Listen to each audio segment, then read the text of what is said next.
నందమూరి తారక రామారావు గారి పుత్రిక రాష్ట్ర ముఖ్యమంత్రి నారా చంద్రబాబు నాయుడు గారి సతీమణి పేదవారు ఇబ్బందుల్లో ఉన్న కష్టాల్లో ఉన్న ఎన్టీఆర్ ట్రస్ట్ ద్వారా అనేక సేవా కార్యక్రమాలు చేస్తూ ఒక పక్క బ్లడ్ బ్యాంక్స్ని ఏర్పాటు చేసి రాష్ట్రంలో ఏ విపత్తు వచ్చినా నేనున్నాను, నా ట్రస్ట్ ఉంది అంటూ ముందుకొచ్చే నారా బోనమ్మ గారి పుట్టినరోజు సందర్భంగా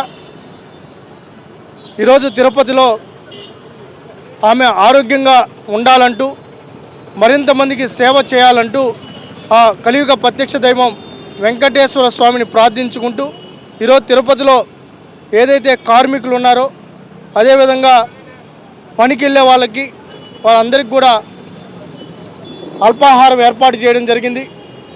అదేవిధంగా బ్లడ్ బ్యాంక్లో కేక్ కటింగ్ పెట్టి బ్లడ్ డొనేషన్ కార్యక్రమం కూడా ఏర్పాటు చేయడం జరిగింది. ఈరోజు భువనమ్మ గారు ఎప్పుడు తండ్రి ముఖ్యమంత్రిగా ఉన్నా, భర్త ముఖ్యమంత్రిగా ఉన్నా, కొడుకు మంత్రిగా ఉన్నా ప్రజాసేవకే అంకితమయ్యారు. ఒక పక్క హెరిటేజ్ సంస్థను ద్వారా కొన్ని వేల మందికి ఉపాధి అవకాశాలు కల్పిస్తూనే సామాజిక సేవా కార్యక్రమాల్లో ముందుంటారు. మీరు చూసే ఉంటారు, తిరుపతిలో విపత్తు వచ్చినా కూడా ట్రస్ట్ ద్వారా అన్నదానం అయితేనేమి, ఫుడ్ డొనేషన్ అయితేనేమి, అదేవిధంగా ఎవరైతే మరణించిన వారికి ఎన్టీఆర్ ట్రస్ట్ ద్వారా మనీ అయితేనేమి, తలసేమియా మీద బాధపడుతున్న వారికి రన్ పెట్టి వారికి కూడా ఈరోజు అమౌంట్ కలెక్ట్ చేసి ఆ కుటుంబాలను ఆదుకోవడం జరుగుతూ ఉంది.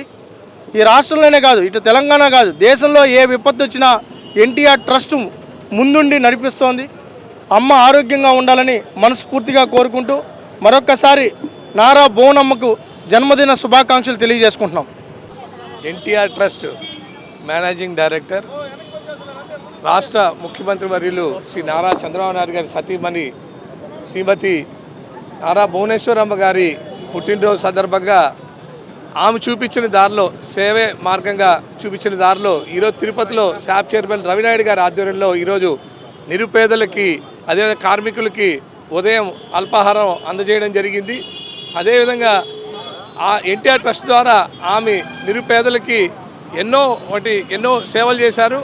అదేవిధంగా ప్రాణాపాయంలో ఉన్నటువంటి రోగులందరికీ కూడా ఎన్టీఆర్ ట్రస్ట్ ద్వారా ఈరోజు ఆమె రక్తదానం చేస్తూ అందరి ప్రాణాలు కూడా కాపాడుతున్నారు. ఆమెకి శ్రీ కలియుగ దైవం వెంకటేశ్వర స్వామి, అదేవిధంగా గంగమ్మ తల్లి ఆశీస్సులతో ఆమె నిండు నూరేళ్ళు ఆమె ఆరోగ్యాలతో ఉండాలని చెప్పనేసరి మేము కోరుకుంటూ సెలవు తీసుకుంటున్నాం.